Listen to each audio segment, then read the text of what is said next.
you're working 80, 90 hours a week, right?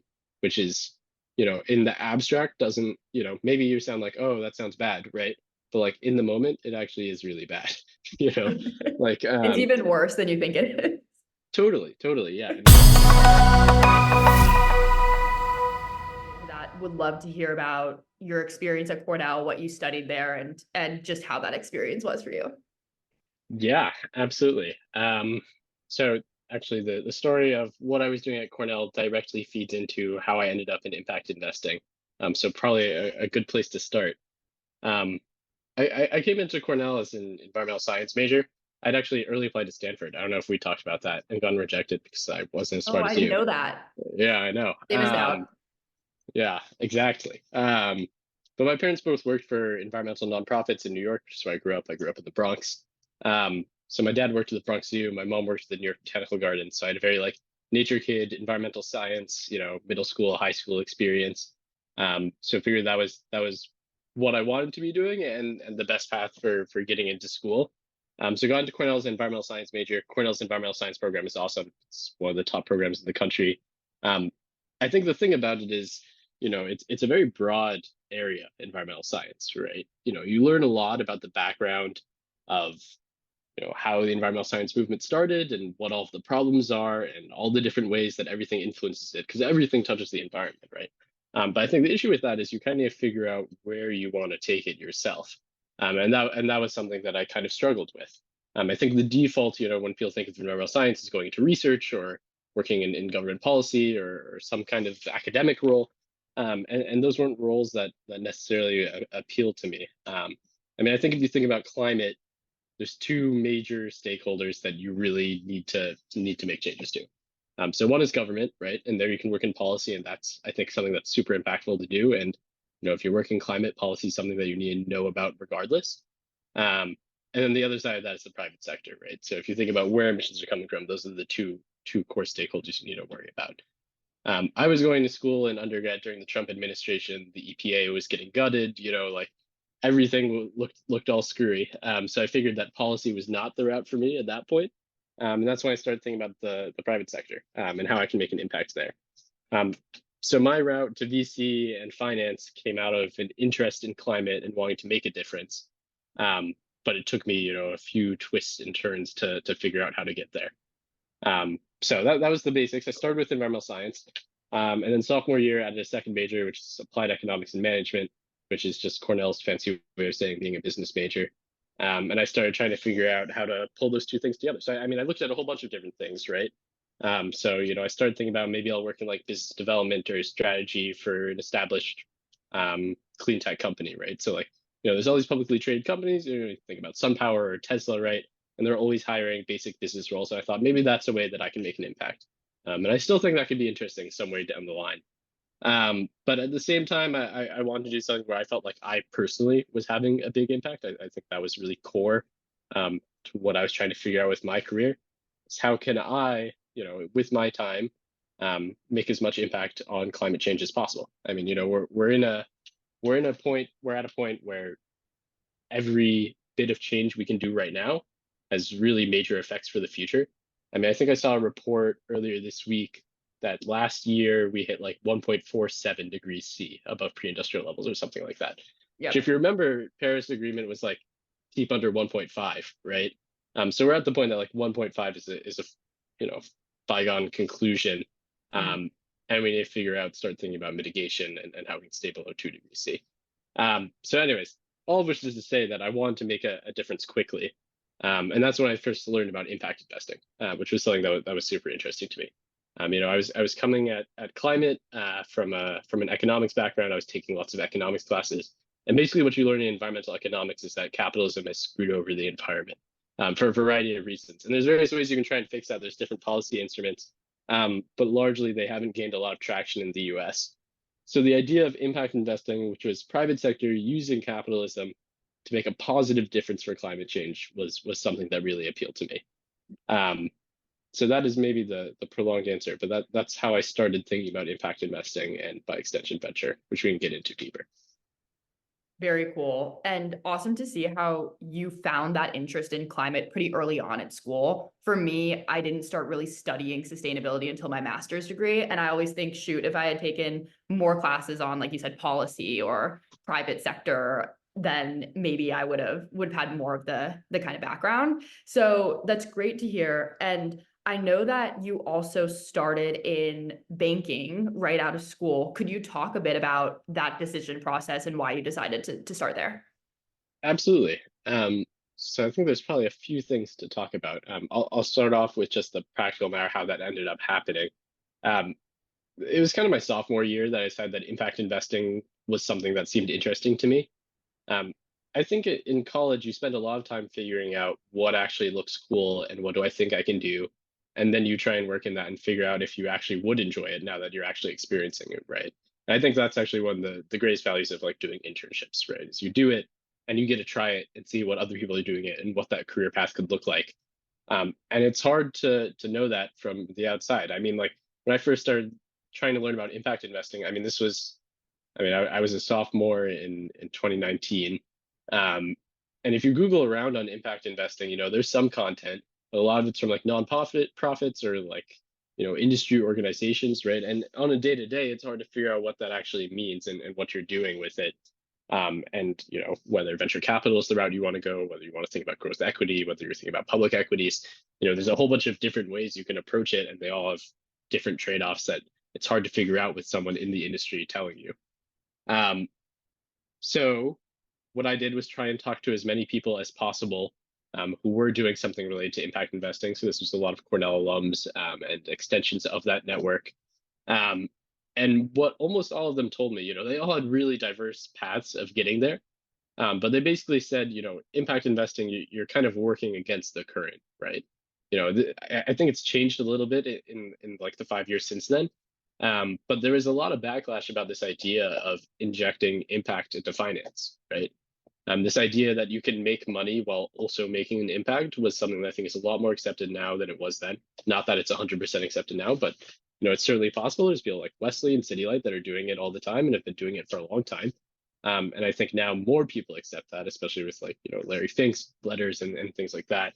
Um, but the truth is, to get into it, you need to prove you had the chops. Um, and so I basically got told I needed to go get some kind of experience, right? That proved I could be a good investor, independent of my interest in impact and climate. Um, so like I thought about taking the CFA exams, right, for example, or about going to grad school. But ultimately, what I settled on is, if I'm going to have to do some finance, some like generalist finance to prove that I can do impact investing, like the most efficient way to do it is to go into banking, because banking has this reputation as a career path where you work really hard and you learn a ton and you come out of it as someone with those abilities, right? I think people talk a lot about these early stage jobs like consulting and banking as being a training ground for learning to do other things. And we could talk a little bit about how much veracity I think there is to that. But like there's definitely that perception, regardless of whether you believe it's true or not. Like people definitely look at a resume differently when you have that experience, because they know at a certain level that you're a known commodity, right? They know you've learned how to make a financial model. They know you've learned how to make slides. They know you've learned how to work X number of hours a week, right? So my thought process was, okay, if I'm going to do it, I'd rather do this and get paid for doing it rather than spend my time, going further into debt for graduate school or for, spending my extra time studying for the CFA exam, which is difficult. So that was kind of my thought process. I mean, part of this is also going to Cornell. Like, there's a lot of people who go into banking, right? I was in a business fraternity, and like that was probably the most common, employment outcome was people going into investment banking. I think also there's something to be said about, paths like that, consulting and banking being like quite predatory on undergraduate students, right? There's this book that I read at that time, and it was all about these students who went to Georgetown and their career paths, about how they started out wanting to do something impactful, and they ended up as consultants at McKinsey or something like that. No offense to McKinsey consultants, but not necessarily doing something that you can directly map to making a difference. And I think that's something that's really tough. And there's plenty of reasons to do it, but it's also the easiest path in some ways, right? Like it's hard to get those jobs. But I think the path is very straightforward. Um, if you have someone who tells you what it is. I mean, like for me, it didn't seem straightforward. I didn't know anyone in finance. Like I mentioned, my parents weren't in finance, but I started to meet people at Cornell who did have those connections and knew how it worked. And once they tell you how it works, it's pretty straightforward. You network with the right people, you get the right experiences on your resume, you study the, interview guides, and then you could do it. It just requires preparation. It's not necessarily a hard career path to get into in the first place. If you have the right connections, if you go to the right school, if someone tells you how to do it.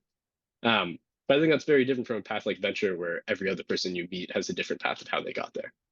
Um, but regardless, it seemed like the straightest way through was to get that finance experience, um, and then use that to make my way into venture. So I was lucky enough. I had an internship offer probably like March or April of my sophomore year of college for my junior year internship, which is stupid. And every year it's a little bit earlier.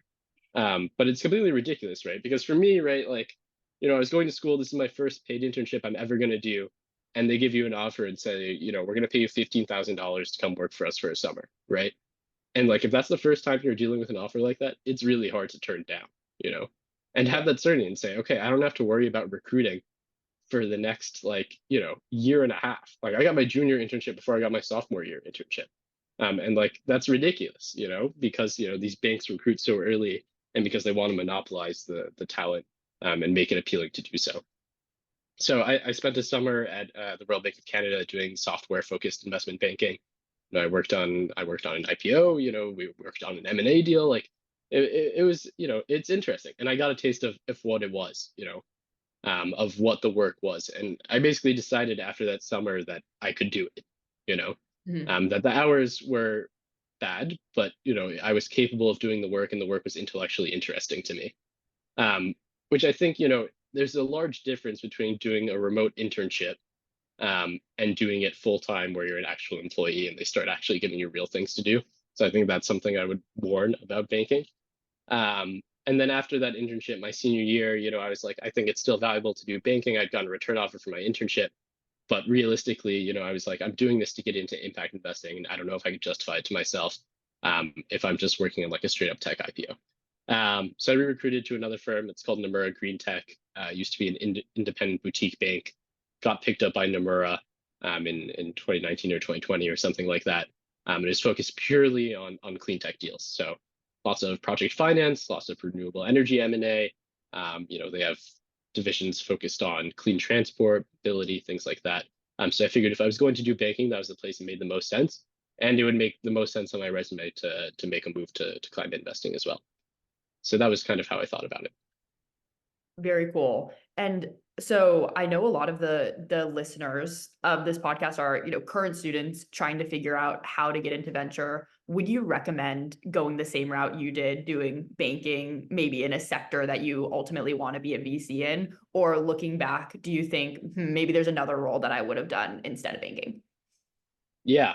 It's a good question. I think there's a few answers. I'll say, like, if you're trying to find a straightforward path, it's one of the easiest paths into venture, right? There are firms that pretty much exclusively hire from banks and consultants.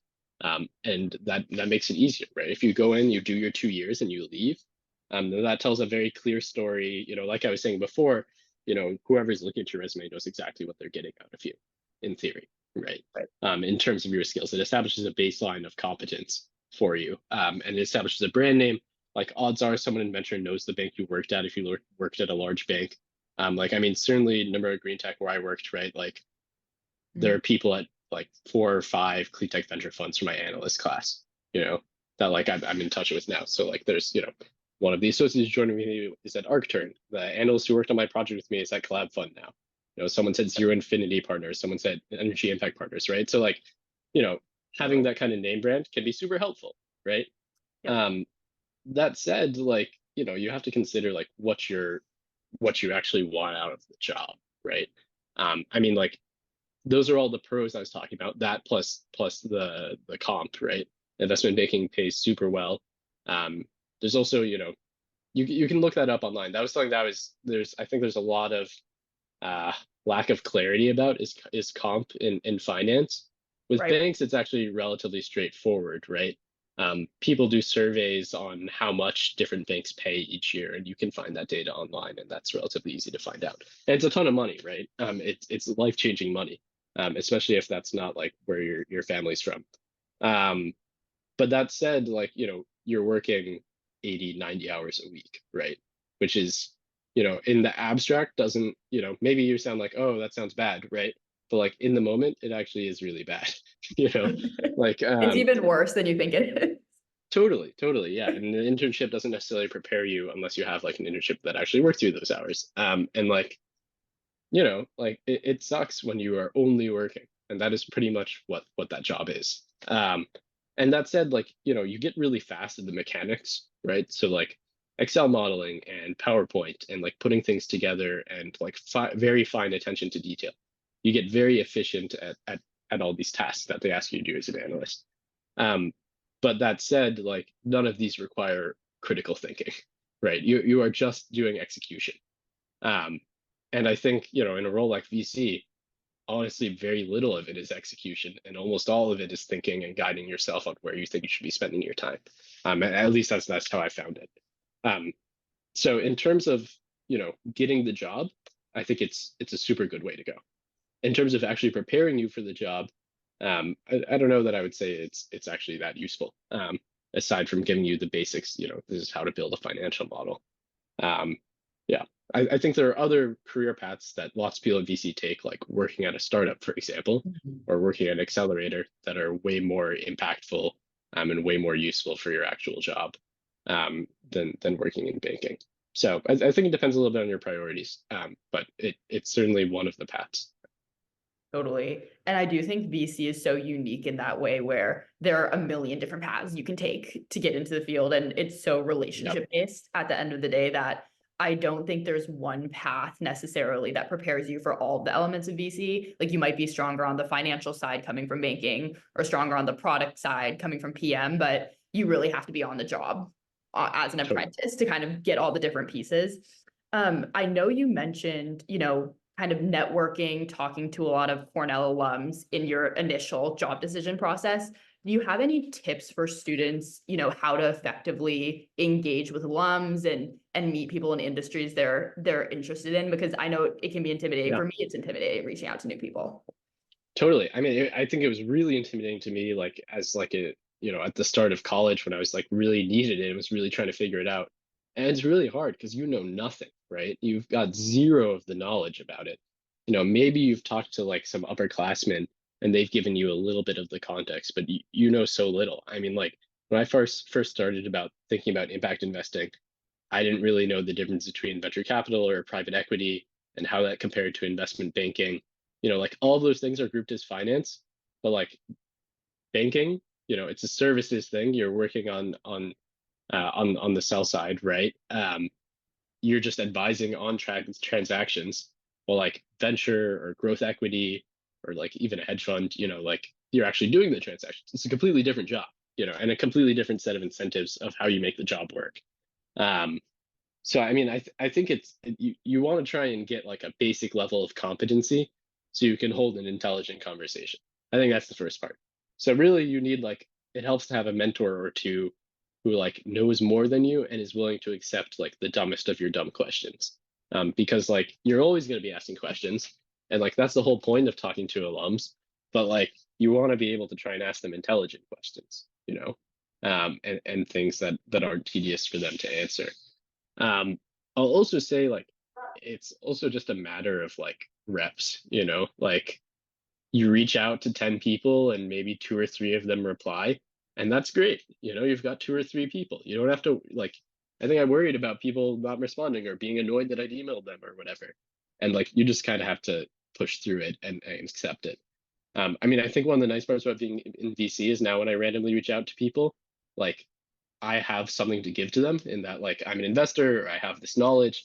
And like so, it's a more equal relationship. I think it's tough in college because like you don't have that much to offer, right?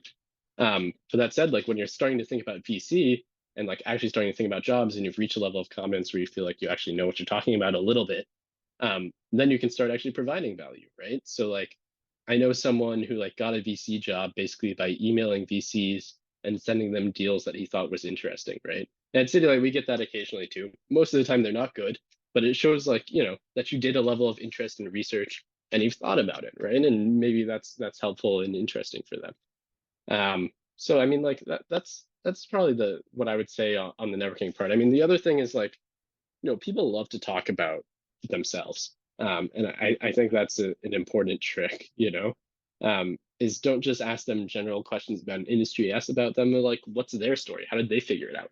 And I think a lot of people in VC, and especially for me, like working on like impact focused deals, like a lot of the people are looking to pass on that knowledge. You find people who like have worked their way into the field and they want to pass on the wisdom that they've gained, right? And help other people enter the field. And that's really cool. Like Cornell had a like an impact investing like pitch competition that we do.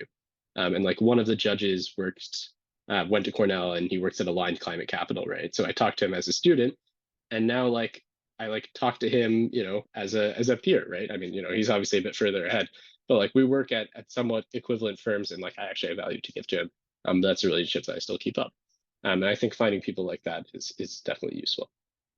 Totally. I love that. And I love what you say about giving back once you are in the VC role and being able to help others, whether it's through sharing deals with people who were mentors to you before you got in the industry or talking to students, because it is such an opaque industry. Yeah. And yeah, just anecdotally, what you said about asking thoughtful questions to mentors, I think is really important. One of my first conversations I had with this woman who was a VC at a consumer VC firm. I remember I didn't ask targeted questions, and I didn't really know that much about VC or even like what's consumer versus enterprise. Like, and I Yeah. was asking very general questions. At the end, she gave me that feedback. She was like, Hmm. just so you know, like having more directed questions can help me help you better. And I was like, Hmm. noted.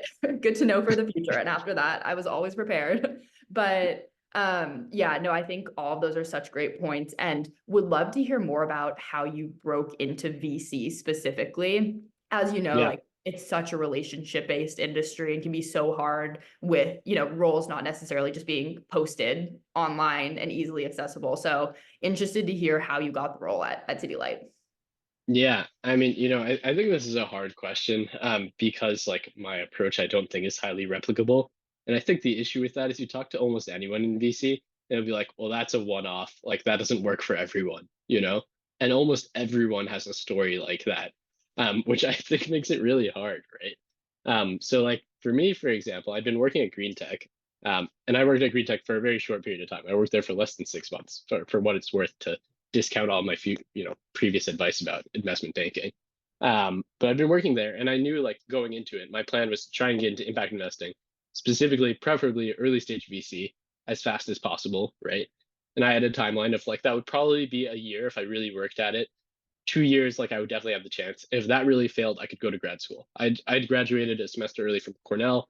I'd like taken my GRE, so I knew like if all else failed, I could always do that, right? Um, but that said, I was hoping that wouldn't be the case. So I'd done my prep, like in that semester that I had off where I really wasn't doing much of anything, to like try and figure out like, okay, what's the most efficient way to get there? For me, because I was focused on climate, I mean, I looked at all of the climate tech VC firms that were in New York. I'm from New York, went to school in New York State, wanted to stay in New York City. So like for me, knowing who all those firms were was something that was important. I mean, for climate, right, there's CTVC, which is like a super helpful resource, compiles all the deals, all the capital. And I think it's either them or maybe it's another firm, but there's a literal map of like all the VC firms that are in, across the US. And you can click into it and see where they are, right? So City Lake Capital was one that I'd seen and knew it was in New York, which was something that was important to me. I think it's also, maybe a good point to make that VC is largely SF, right? And then second is New York. And that definitely holds true in climate as well. Like I knew about Wesley Group way earlier than I knew about City Light. Although that's also like, some anecdotal stuff about how that happened. But what I'm saying is, I had done my research, right? I knew what firms were here. I knew like Energy Impact Partners is one of the most active climate investors, and I figured like that would be a good place to go. And I knew about the smaller firms as well, like City Light. So in a very coincidental set of circumstances, I was at my high school friend's birthday party, and I ran into CityLight's data scientist whose boyfriend worked with my friend. So it's like, that is a network that you don't think works out. I also think back about that a little bit ruefully sometimes. Like I paid all this money to go to Cornell and spent all this effort networking and getting into these competitive clubs and everything. And like what worked out is my friend from high school who grew up 20 minutes from me, right? And that's how, I ran into the right person. So I was in this day where I was like at a birthday party, right? It was like, probably like 11 o'clock or something on a Friday. And I like had to like lock in and be like, holy crap, this is like my dream job. I need to like actually like focus and talk about this. Which like, fortunately our data analyst, Amrita, was like super awesome and like super excited. And CDLight was hiring an analyst. So like we chatted, I was really excited about it. I followed up on it. I applied and I had the job offer like 2 weeks later. So Wow. like I also kind of lucked out on the timing, right? One, that they were hiring, and I found out later on that like they'd actually done a batch of people who'd like gone through the analyst application process before, and like they'd gone through their first set of candidates and hadn't liked any of them that much. So I lucked out as basically being like the first person in like the second batch. So I lucked out in my background, in my timing, and who I ran into, which I realized is frustrating advice. If you're trying to like figure out how to network to get into it. But I think if I was going to give like actual advice, actual practical advice, it would be to meet as many people as possible who are in VC so that they can let you know when those jobs open. I mean, Michaela, we were talking about before this started, like, a lot of these jobs, they get filled before like, they even get posted online, right? And like for CityLight, at least that's not the case. Like, our last analyst we hired, like she just applied through LinkedIn, didn't have a connection, and she ended up being the best candidate, right? So it's not like 100% you do need the connection, but like it helps. A lot of firms aren't just going to post on LinkedIn, or they'll post on LinkedIn, but they've already got candidates that they flagged because they know them, right? And it helps to know people. So both knowing that the application's open and having an internal advocate, I think are awesome. So like, when we're hiring, if I see someone who reaches out to me and they've got a particularly appealing background, that says, explains to me like why I see myself in them, or why, I think they actually care about impact, right? Or, I like their climate experience, whatever it is, or I just liked what they said in their message, I'll reach it, we'll talk and chat, and then I'll flag the resume. And I think that's, it's not like my flag is going to guarantee you get the job, but I'm sure, it helps getting to the next step. Um, so that's what I would say. Meet as many people as possible, have as much information as you can. And as a result of meeting all those people, you also learn more about the industry, learn more about what the trends are, what the companies are that's relevant. And that makes you a more appealing candidate as well and more knowledgeable when you do get an interview. Absolutely. And I love so many of the points you brought up. I think one is just increasing your surface area for luck and verbalizing what you're interested in. And even though, in your case, it was happenstance, it was a friend at a party, it's still you talking about what you're interested in and making it clear that you want to be in impact investing. And I Yeah, think there are so many conversations that you have just by sharing that you're interested in something that can lead to, a job offer or a conversation with an investment team member. So totally. I feel like that's just that's why you hear so many kind of one-off stories recruiting for VC. And would love to hear more about your work at CityLight and the firm's investment thesis and kind of what your day-to-day looks like now being on that venture side of things. Yeah, let's do it. I mean, I have a well-practiced spiel at this point from talking to other people, but I'll try and break it down to not just be my automatic reply. Um, so I'll say CityLight is an early stage impact focused venture capital fund. This is our 20th year of investing, which means, us and Wesley are on a similar time frame to the earlier impact focused funds. And I think, what we define as impact focused varies from fund to fund. You know, for us, we define it as product based impact, and that means that whatever startup we invest in, their core business model has to create impact, and we have to be able to quantify it. And that's the basic definition. I mean, that varies, and we track that in different ways and report on that to our LPs in different ways. But that is the fundamental underlying definition.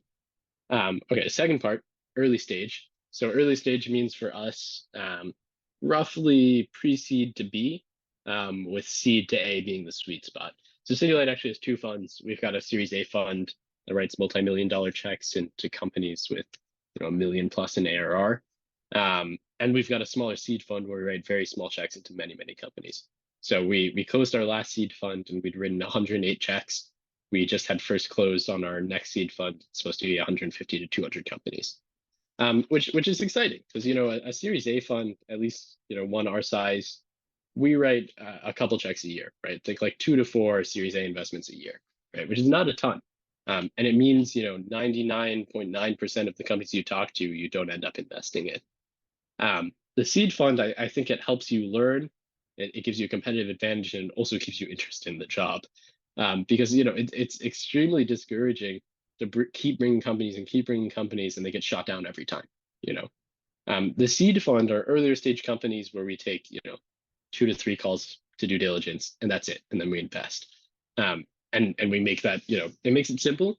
It means our portfolio is larger, and it means now that we're invested, even though it's a small check size, we have more information, more connectivity with the founders, so that when they raise their A, we're in a better position.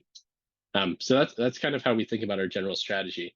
I think the other thing that's significant about CityLight is probably 80% of our founders have founded or ran a company before. So we've got a very strong bias towards experienced founders. Which when I first started, I had all these concerns about, are we leaving good deals on the table as a result? And that, I think that's a totally fair concern. And that'd been what CityLight had been doing for 20 years, right? So to a certain extent, I felt like I couldn't speak up against it. But part of what I did is I went and took every single climate unicorn, and I looked at their founding team and said, would they have met CityLight's bar if we'd met them at the seed or the Series A? And I think it was something like 40% of them would, which is crazy because, experienced serial founders are not 40% of the founder pool. They're probably something like 5-10% of the founder pool, right? So I think there's something to it, right? You make different mistakes the second time versus the first time. You've learned from what you did the first time around and know how that scale up works. And then I think the other core category, so I talked about, we're an impact focused fund. We've got 3 core sectors. One obviously is climate, which is probably where I spend 70% of my time. Another is education workforce, which has a lot of overlap with what Wesley does. And the last one is healthcare and safety, where we do a lot of digital health. We do lots of mental health investing.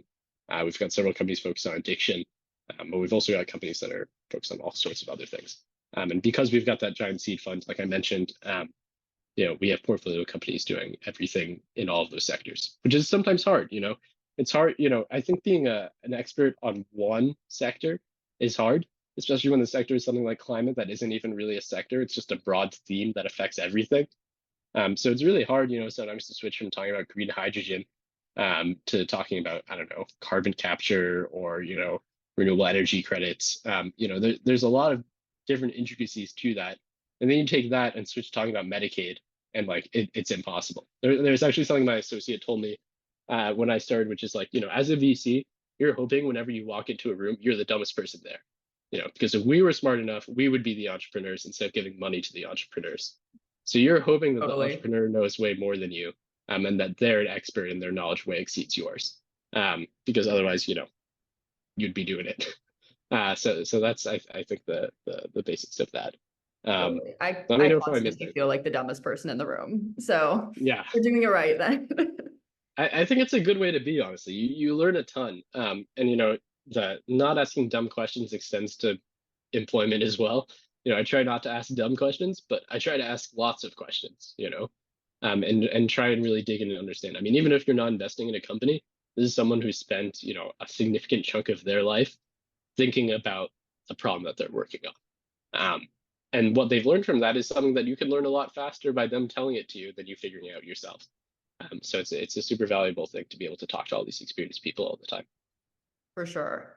And I'd love to dive into impact investing specifically, because I know it's different from the thesis of a lot of other firms who are purely returns focused. With impact investing, you're trying to walk this line of positive impact on the world. And obviously both of our firms have LPs who want to see returns on their capital. So how do you balance kind of both of those factors in your day-to-day investing? Yeah, so I mean, it varies a lot from fund to fund, right? For CityLight, I mentioned how we talk about product-based impact, where like the core business model creates impact. I think that's a really good way to do it. I talked at the beginning about how impact investing was appealing because it was using capitalism to create good social impact. Um, that only works if the impact is aligned with making money, right? If it's not aligned with making money, it's a lot harder to raise capital. And if it's hard to raise capital, then it's harder to invest in companies. And that means you're not doing as much and you're not creating as much impact, right? So the way CityLight thinks about it is we only invest in companies that we can underwrite to a 10x return, like any other venture firm, and that create impact. So basically what it means is we've got a smaller pool of companies that we can look at. Um, but those pool of companies will always be aligned, right? If I'm in, CityLight co-invests alongside generalist investors all the time, right? We probably invest alongside generalist investors at least as much as we invest alongside other impact-focused funds. Um, and that's because, our thought process, if this company gets huge, then it'll have tons of impact, right? We can directly map every additional customer the company gets, that's more impact being put into the world. Um, and that's exactly the same thing that like Andreessen wants, right? They want this company to be huge to make tons of money. We want it to be huge so we make money as well. But like being huge and making tons of money means they're having lots of impact. And that's how we think about it. That said, like impact investing is a spectrum, right? Like there's us, and then there's Andreessen on the other side who doesn't necessarily care about impact. And then on the other side of the spectrum, there's people who are in more of a concessionary capital role, right? We're deploying capital where they don't care as much about making returns. Maybe they're targeting 3x. Maybe they don't care about the returns at all. And all it is about is like catalyzing more capital into impactful business models. Um, so, I mean, impact investing is a wide spectrum. It's also, this is just the VC side of things. Like I mentioned earlier, there's plenty of other ways to have impact in investing in other roles as well. But it's an interesting field, and you need to figure out where you personally fit on that spectrum, what you want to do. Like, do you care about the impact more than the making money? Does the scale matter to you more than the potential impact, right? Sometimes I'll see a company, I'll be like, I think this company is going to have a huge amount of impact for its customers, but there's also no way it ever grows to more than 1 million or 2 in revenue, right? Like the market just isn't big enough. And as a result, that's a company that CityLight won't invest in. But another type of impact investing firm might. And I think that's something that you need to figure out where you fit in as well, if impact's something that you're focused on. Totally. And what does the day-to-day for you look like, evaluating these deals? Also, I'm sure doing research into the policy side of things and looking at so many different sectors, like you mentioned. What does the typical kind of day-to-day schedule look like? Yeah, I mean, it's highly variable, right? Which I think is something that's really cool, is that your days are not the same every day. I mean, venture capital by nature means you're doing a whole bunch of different jobs at the same time, especially if you're working at a small fund. I think this becomes less true as you work at big funds, but CityLight, we're 10 people right now, which is not huge, and 10 people to manage, 150 million bucks or something like that is not a ton of people. So on the day to day, I do tons of stuff. I was just, I forget if we talked about this last time, but like I was running our audit process, which is like a real thorn in your side and takes a ton of work. But that's something that I was working on for like a month or two, right? At the same time, like yesterday I like went into the office, had a chat with my associate about what I was looking at for the week and what I thought was interesting. Talked to another investor at another climate fund, met someone that we're hiring to work on like our internal finances stuff and explained to him how we're tracking returns. Had an internal meeting to talk about how we're going to do our impact reporting this year. Had a check in with our principal to talk about what she wanted me to work on. Talked to someone who's in San Diego who's starting a company, right? And then we had like an entrepreneur come into the office where we had an in-person meeting, right? And that's highly variable. Or like on Wednesday, I was like at a dinner with a bunch of other climate investors and founders. And like that's part of the job too, is like to have dinner in the West Village, and talk about climate with random people at 7 p.m. And it varies day to day. We also have internal product that we work on as well, so that's part of the job. Um, and there's all the operational stuff as well. So I mentioned audit, but there's also like we make quarterly reports, we make annual reports, we report on our impact. We need to manage our portfolio. I need to check in with founders that we've already invested in and see like what they need help on and what I can be of assistance with. Um, that said, I think probably the biggest chunk of the job is talking to other investors and founders. And I think that's also the coolest part of the job by far. you know.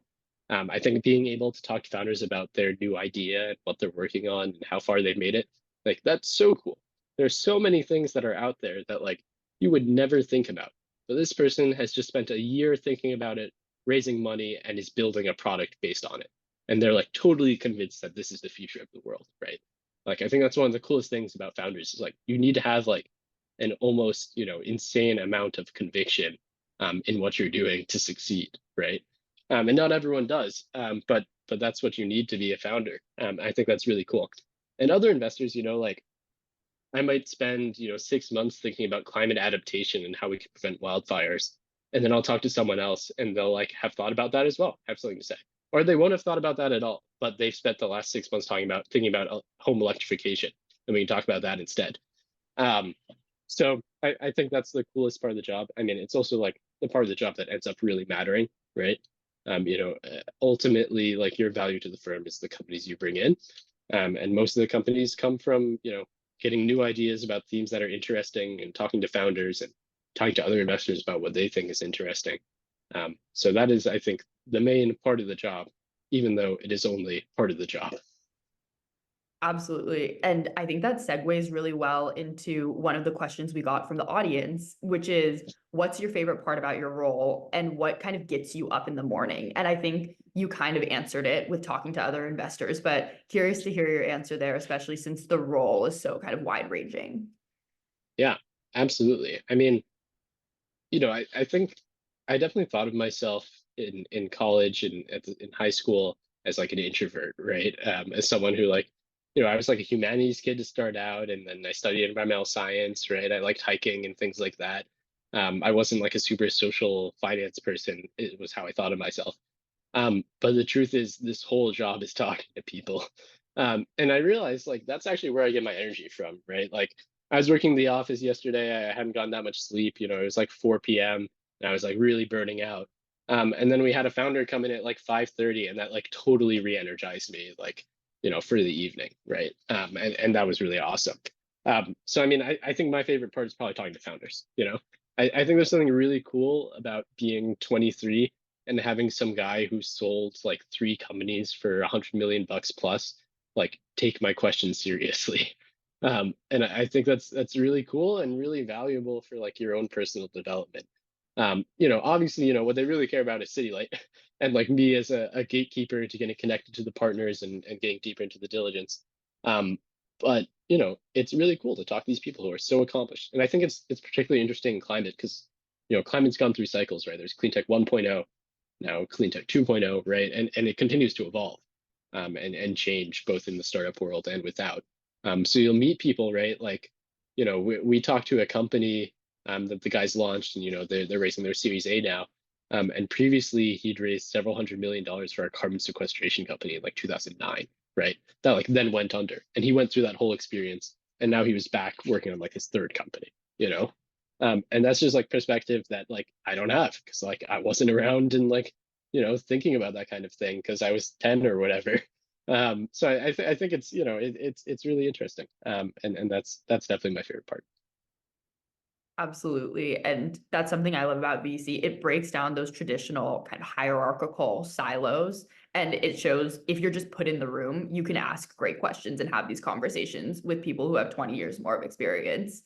I also Totally. wanted to share another question we got about your portfolio. The question is there a company in your portfolio you're particularly excited about? And I know it's hard to choose Yes. because you're probably excited about all of them, but is there one that's kind of top of mind for you? Absolutely. First, hold on. Let me add one more point to the last thing, which is that you were just talking about like the age difference, right? About being like 20 years younger. I mean, especially with us for experienced CEOs, a lot of our founders are in their 40s or their 30s or their 50s, right? Founding another company, and they've had a whole career already. Um, I think it's also true that there are very few people in their early 20s in venture capital, right? Um, Almost any room I walk into, I am the youngest person in the room. But I think I've started to realize like that really doesn't matter all that much, right? So that dinner I mentioned on Wednesday, Carta was hosting it. It's focused on climate tech investors and founders in New York, and it was maybe like 20, 30 people, right? And the average age was probably like 35. And there was no one there who was probably younger than like 28 or something aside from me. But like that said, I had like a great conversation with the woman sitting next to me, who'd been like the chief science officer of like SOSV. And she was like, this is like her third career. And it's super awesome, right? And we can have a conversation because like at a certain level, it's your familiarity with the field and your ability to talk about those topics that matters, not how old you are. Um, so that's just a bit of a tangent. But anyways, I think that's important to have the confidence that like you can actually do something and provide value. Is something that's true even if you're just getting started. 100%. Cool. So favorite portfolio company. I mean, like you said, there's a ton. We've got probably 130 odd portfolio companies that are active right now. Um, Probably my favorite right now is one we invested in last year called Evergreen, Ever.Green. And what they do is they're this is a climate company, perhaps unsurprising. But what they do is they're focused on getting more capital into developing renewable energy, which I think is something that's super important. We think about like, you have your venture dollars, right? $150 million is a lot or a decent amount for an early stage fund. If you're talking about like project finance, it's nothing, right? If you're talking about actually developing projects, it's a drop in the bucket. So we think about like how can we deploy our capital to go further? And one of those ways is investing in things like Evergreen. So Evergreen's a platform for companies to buy renewable energy certificates, right?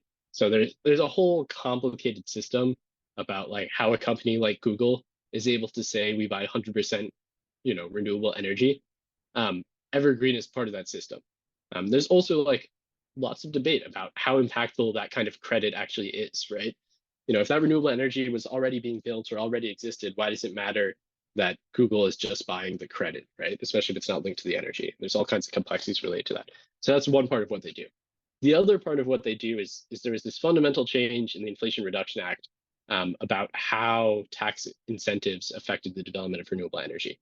So these things called the investment tax credit. And basically what that means is, if I am building a solar project, utility scale solar project, then I can get a refund of, I think it's 40% of my cost is the base case, or 30% of my cost is the base case of whatever I spent building it back from the government in the form of tax breaks. And historically, this has been a really complex thing because if I'm a new project developer starting, a solar company, I actually don't have any taxes because like I'm operating at a loss, right? So having a tax break doesn't help me at all.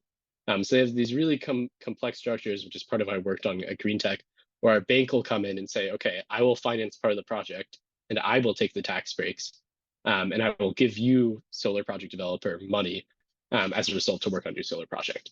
And that's how that would work.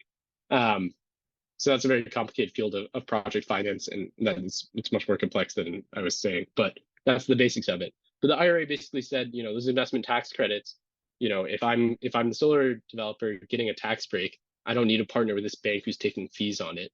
I can just sell that tax break to someone else. So if I'm getting, $2 million off of tax breaks, but I don't have 2 million of taxes to pay, then I can just give that to someone else and they'll give me the $2 million. And then I've got $2 million to spend on my solar development, and they get a $2 million tax break, and everyone's happy. So Evergreen is trying to build a marketplace focused on those investment tax credits as well as the renewable energy credits, which we were talking about before. And they're doing really awesome. They're really cool. Love that. And I'm, of course, familiar with Evergreen, and they're one of the leaders in the space. And I also love that they're tackling a challenge that is kind of dictated by policy, and it is in a risky Totally. area somewhat, because with an administration change, with a policy change, it could totally shift their business. And they're like, no, we're going to go tackle this anyways, because this is having a huge impact and it's needed in the world, even though it's not the easiest problem to be solving. So Yeah. big fan of what they're doing. And I know we have limited time, so have two more kind of final questions. One is one final audience question, kind of switching gears to just general life things. Know that you're based in New York City. If you could work remotely anywhere in the world, where would it be? It's a great question. I'm gonna have a really lame answer, which is that I would stay in New York. Like I grew up in the Bronx, and I think like a lot of New Yorkers, I'm one of those really obnoxious people who thinks it's the greatest place on earth. I mean, New York is ridiculously expensive, which it's hard to argue against that part. It's often quite dirty. It's very crowded, but at the same time, like there are just so many options for like what you can be doing on a Friday night. there is food from every culture. There's entertainment of every kind. I mean, it also helps that like I grew up here and all my friends are here. But like if I was going to be somewhere, it would be here. I mean, there's lots of great natural places that I love to visit. Um, but if I was going to stay somewhere for a prolonged period of time, I think I would have trouble envisioning myself anywhere else besides New York. Love it. And it's such a great place to be. Most of my friends from school either stayed in the Bay or went to New York. And all the Yeah, ones in New York talk about how you can have like a different event to go to every night and they're constantly meeting new people and running into people. So it's yeah, such a big city, but at the same time, it seems like kind of small. I So it I seems like agree. a very cool place to be. And then last question for you is just general advice. If you were talking to your younger self wanting to get into VC or just starting out your career, any kind of final words of advice or encouragement? Yeah. I mean, I think like you just have to figure out like how you can give value to other people, right? And there's a lot of ways to do that. But you have to establish a baseline of why is it helpful for someone to talk to me, you know? Like I try not to think of it as like a transactional thing, right? Like I think a lot of the people, like Michaela, you're a great example. Like, we've become like friends, right, through doing this, Totally. but started off through like, I think it was probably me messaging you, but it might have been the other way around of like on LinkedIn, right? Because like, it's useful to know people who work at other firms who are thinking about other things, right? Um, and like to that end, you need to have something that you can give to other people. And I think that's even more true as a student where you're like asking for a lot. You're asking for someone to give you, your advice and their time. And it doesn't necessarily help them unless like maybe they're hiring and you're an awesome candidate. Um, so I think you need to figure out ways to do that. So I mean, one way is just to be really knowledgeable about whatever sector you're worrying about, right? So like I mentioned CTVC, it's a website. It started out as a newsletter. And I read that newsletter like religiously in college, like even though I didn't know what a lot of it meant, like it was super useful and there was insight into this world that like I didn't understand. And I think it's really great that they did that, and it was the first, you know, publication that was doing that. Now there are more as like climate tech VC becomes larger and larger. But they were really awesome, and having that information meant that I could do something like when I applied to City Life and they asked me to pitch a company, I already knew like which company I wanted to pitch because I was reading about which deals got done every week in a newsletter, right? Um, and like having that knowledge, it also helps, I think, a lot to understand how VC works, right? So like your most recent newsletter, you talked about like the 2 and 20 rule, right? And how VCs make money. Like that is not an intuitive thing that you can just figure out by yourself, like someone needs to explain that to you. So understanding that, and understanding the difference between like what an analyst is doing versus an associate versus a principal versus an MD, like I think that's highly useful as well, right? Like there's all this context that people will expect you to know, right? Or like how valuation works, like that's not something that's necessarily super clear either. Um, but it's something that's a basic for everyone working on it. So more or less that would be my advice. Know as much as you can, talk to as many people as possible. Love it. And I love it how you frame it as having something to give back to. And I feel like so much of VC is just giving without, any expectation and being able to help people. And I talked about this on a previous podcast, actually with Sammy Hasten, where VC, I guess this is a plug for going into VC, but it's one of those fields where everyone can win. Like if you make a great investment, Totally. you win, your LPs win, the founder wins, like all across the board. So just a quick plug for VC there. And finally, Everett, how can people get in touch with you? Is it LinkedIn, email? I know a lot of people want to chat with you from, investors to founders beyond. Yeah, absolutely. Yeah, I mean, my LinkedIn is just my name, Everett Sanderson. If you want to shoot me an email, I'm Everett at citylight.vc. Happy to chat.